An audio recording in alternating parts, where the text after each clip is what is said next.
Alright, what's going on, people? Ring Roadmap here, and today we're going to talk about Devin Haney versus Brian Norman. Brian Norman is one of the most exciting fighters today, especially in his weight class. A lot of variety with his punches, really good counter punching as well.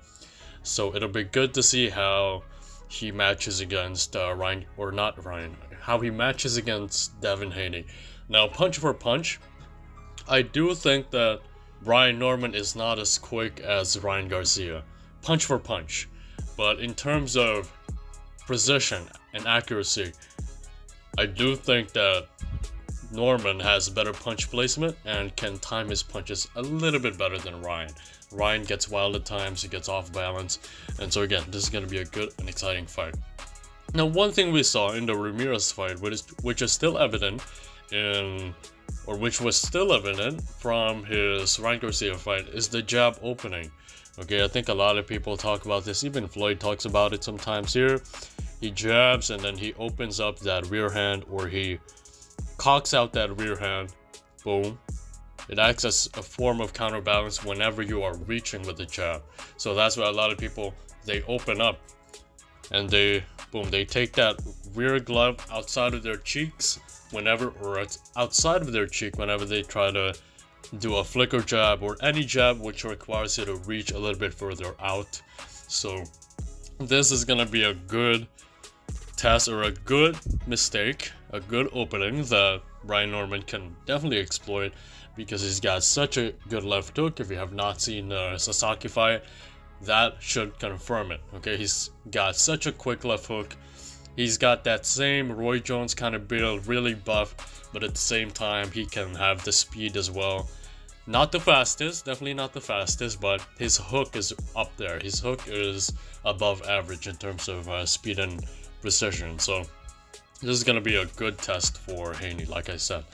Okay, and I think Norman is even the one who's ahead on the odds, so that's probably for a good reason as well, because Haney did not really look good in his fight against Jose Ramirez. So now we're going to look at the waist bend into a smother. Whenever Haney thinks that his opponent is about to engage on the inside, he automatically dips down, bends at the waist, and then tries to go for a smother right here. Not really the best at smothering, in my opinion. Anybody who's got decent grappling skills or clinching skills will definitely exploit this habit. I'm just not sure why his past opponents haven't yet exploited it. Ryan Garcia definitely is not the best on the clinch. He's not the best at head control either, and so I wasn't really surprised when he wasn't able to take advantage of this. But Brian Norman is a different story, because he's got such a good step back game. He does step back quickly a lot, and his backward movement, his backward foot speed is also decent. A little bit faster than Ryan Garcia even at times. So we'll see how Brian Norman can take advantage of this habit by Devin Haney. Like, let's be honest right here. Anybody who says that Devin Haney has something threatening that he's keeping in his pocket which will hurt or which will surprise Brian Norman, you guys are out of your fucking minds, okay? Devin Haney has absolutely no weapon against Brian Norman besides his ability to run around the ring, and that is evident in his past two fights when he was able to taste what it feels like to get hit by a solid puncher. And it's just gonna be a deja vu in this one, okay? One decent move, however, which he had in this fight was a rear uppercut counter. Okay, so he lures you in with that shoulder roll, or with that Philly shell defense, allows you to come in, boom, turns the shoulder real quick, uppercut. He still got that one. What he doesn't have anymore, however, are the combinations.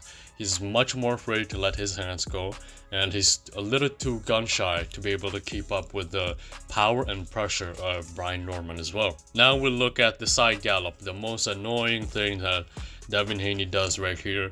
He bounces in and out, or he bounces side to side from left to right, takes a slight misdirection, or does a misdirection step going to one side, and then he switches at the last second and goes to the other side, usually the right side. Okay, so it's almost like an L step right here, bounce, and then he gallops over to the side. I'm not sure why Ramirez did not even take the chance to at least go to his body just to stop his momentum. He was going for jabs against someone who's going side to side. I mean, you're not going to hit anything with that. You had to counter it with a looping shot or with body shots, okay? So you can stop someone from moving laterally. Now, do I think that Brian Norman will completely stop Devin Haney from running? I don't think so, but he will catch him at times and eventually trap him on the ropes and do whatever he wants because he's the bigger guy. He's the stronger guy, the more powerful guy among the two. And a lot of people say he's all power, he doesn't have skills. Guys, I think he has more skills than Devin Haney. Devin Haney probably has more defensive skills, but in terms of overall well-roundedness, I would go with Brian Norman in terms of skill set. So let's get right into my prediction for this fight. I think Devin Haney's going to sleep. Okay, that's a bold prediction, especially given that Brian Norman has not really fought anyone who is at Devin Haney's level in his best. I'm not saying this version of Devin Haney is his best version, because it's probably the most boring one, it's the most scared one, and it's the most gun-shy version of Devin Haney. If this guy shows up in a fight against Brian Norman, I would say that Brian Norman, I can confidently say that Brian Norman has a good shot at stopping him or knocking him out at around round 8 or rounds 8 to 10, okay? But at best, I think Brian Norman will still get the decision. There's a big reason why he's the favorite to win this fight, and that's simply because Devin Haney was never the same after the Ryan Garcia fight. He may lift a little heavier, his legs may look a little bit heavier, but guys, he's not used to this weight. He's not used to the power of Brian Norman. He's not used to the counterpunching of Brian Norman. He's not used to the reach as well of Brian Norman. So there's just a lot of things that will surprise him in this fight, in my opinion. And I think there's nothing he can absolutely offer to Brian Norman that will make Brian Norman think twice about going after him. Okay. Besides his bicycle, besides his backpedaling, I don't think there's anything that Devin Haney can use to beat Brian Norman. Anyway, that was it. I got Brian Norman TKO rounds 8 to 10. What do you guys think of this fight? I hope that Brian Norman does the job, gets the job done, and I hope Devin Haney can learn from this. I hope Devin Haney can learn his lesson from this, to stop copying Floyd so much. I'm just kidding. But anyway, that was it. Subscribe if you're new, join my Patreon if you want to, and I'll see you guys soon.